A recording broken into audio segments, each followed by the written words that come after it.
menonton, jangan lupa like, subscribe, dan tekan tombol lonceng. Selamat menyaksikan. Untar menjadi tuan rumah penyelenggaraan Hydraulics Engineering International Seminar ke-8 di Auditorium Untar. Kegiatan yang diselenggarakan Indonesian Association for Hydraulics Engineers atau Himpunan Ahli Teknik Hidraulik Indonesia bertema Water Action Toward Climate Resilience, Green Economy and Sustainable Development. HAIS ke-8 dihadiri Menteri Pekerjaan Umum dan Perumahan Rakyat Dr. Insinyur M. Basuki Hadimulyono MSc dan mengundang pembicara internasional President of International Association for Hydro Environment Engineering and Research Profesor Philippe Gourbesville, Dr. Ih Hwan Ko, Yusin Engineering Corporation South Korea, dan Senior Manager Korea Water Resources Corporation Jong Chan Kim PhD. Saat memberi sambutan, Menteri PUPR menyampaikan langkah-langkah yang diambil kementeriannya dalam menghadapi perubahan iklim. Terdapat 3 langkah yang diambil, di antaranya adaptasi dengan penambahan bendungan air di pulau-pulau, pembangunan floating solar energy yang melibatkan arsitek, dan pengembangan green economy area di Kalimantan Utara. Selain itu, Basuki juga menyoroti potensi geografis Indonesia yang luas. Menurut Basuki, Indonesia belum mampu bersaing dalam hal pembangunan dengan negara lain seperti Vietnam dan Cina, ditambah masyarakat Indonesia cepat merasa puas atas pembangunan yang ada. Ia berharap agar hal ini dapat terus dikejar dan dilanjutkan oleh kementerian selanjutnya demi tercapainya kemajuan. Kami diskusi tentang climate change, tentang water storage. Saya dengan bangganya saya bilang, saya sudah punya 231 bendungan dan mau membangun lagi 61 bendungan lebih 10 tahun ini. Dia cuma senyum, jangkrik tak pikir kan. Dia nggak nyampaikan congratulations, dia cuma senyum-senyum aja. Dia didampingi dirjen-dirjennya. Oke, saya bilang, kamu punya berapa kalau di China? Oh, kami di China punya 98.000 bendungan. Can you imagine? Bagaimana kriteria bendungan besar? Oh, di Indonesia kami pakai ICOLT. We use ICOLT criteria to define large dam dengan ketinggian 15 meter dengan kapasitas lebih dari 500.000 meter kubik. Oh, kalau di China gimana? We don't use that criteria. Kami pakai kriteria large dam kalau dia lebih besar dari 100 juta meter kubik. Saya penasaran, saya tanya ke Water, ada teman saya, Dr. Cho. Dr. Cho, kamu di Korea Selatan ada berapa bendungan? Kami punya 18.000 bendungan. Jadi kita ke depan dalam rangka menghadapi climate change, reservoir development is a must, apalagi kita dalam negara kepulauan. Kita sekarang bangun di NTT, dengan 7 bendungan, rasanya sudah besar, sudah banyak. No, we still need more and more water storage. Apakah itu embung, apakah itu barrage, apakah itu bendungan. Tapi diutamakan bendungan supaya pada saat dry season, airnya masih ada. Satu lagi coba, bagaimana how the water resources is the crucial criteria for economic development, untuk kesejahteraan. Jadi kalau kita mau hidup layak, itu water and sanitation. We have to provide water and sanitation. But if you want to be a very rich country, connectivity. Jadi water, sanitation, and connectivity. Okay. Itu yang jadi panduan kita. Kembali untuk sustainability, memang sekarang kami kita mengembangkan energi-energi yang terbarukan, sustainability. Okay. Di dalam di reservoir kita membangun floating solar energy. Contohnya di Cirata kemarin yang terbesar 172 megawatt.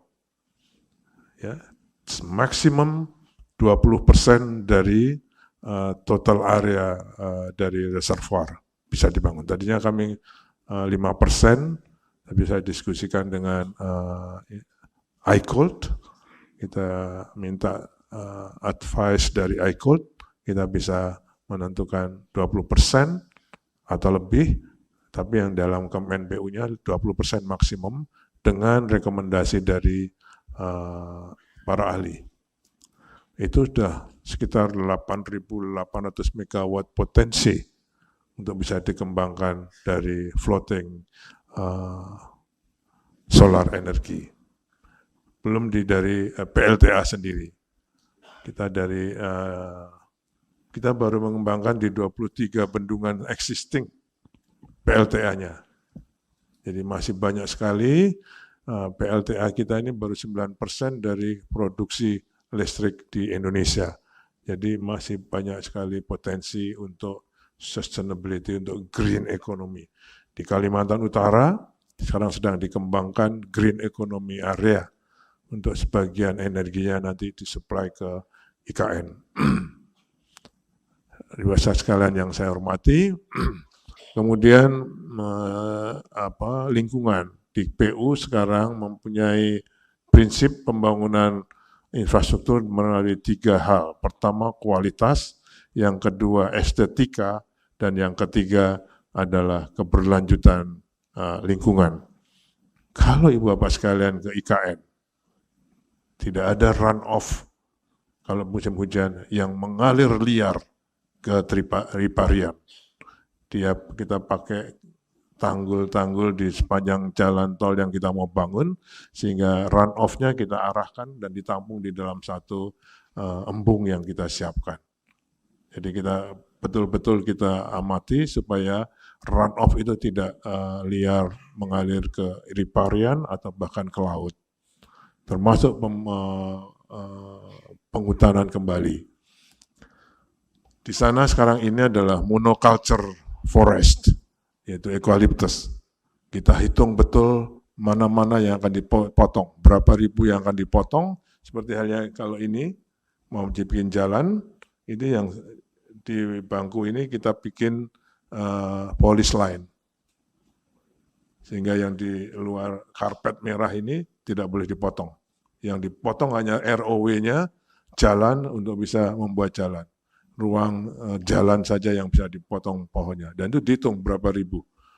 Kemudian kita hutankan kembali dengan tanaman-tanaman liar. Istilahnya bukan landscaping tapi rewilding, baik di istana maupun di rencana kantor-kantor. Jadi keberlanjutan lingkungan kita upayakan sejak dari perencanaan dan pembangunannya. Kita betul-betul amati betul. Misalnya sekarang estetika, desain jembatan tidak hanya didesain oleh para sipil engineer, tapi didesain oleh arsitek, sehingga mempunyai nilai estetika yang lebih, termasuk nanti yang di jalan tol Bawen Jogja, itu juga kita bikin jembatan.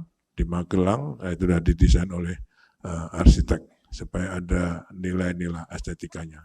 Rektor Untar Profesor Dr. Insinyur Agustinus Purnairawan berpendapat sinergi dalam berbagai kegiatan antara kementerian, asosiasi profesi, dan perguruan tinggi sangat diperlukan, sehingga saling melengkapi untuk menghasilkan kinerja yang makin baik.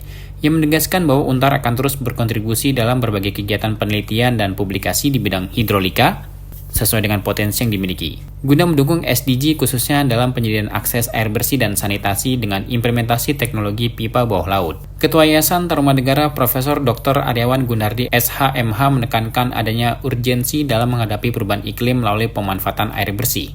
Menurut Aryawan, hal ini dapat didukung dengan inovasi teknologi, corporate social responsibility, dan keterlibatan anak muda. Turut hadir dalam seminar Ketua Umum HATHI, Insinyur Bob Arthur Lombogia, MSI, Asisten Pembangunan dan Lingkungan Hidup Sekretaris Daerah Provinsi DKI Jakarta, Insinyur Afan Adriansa Idris, MSI.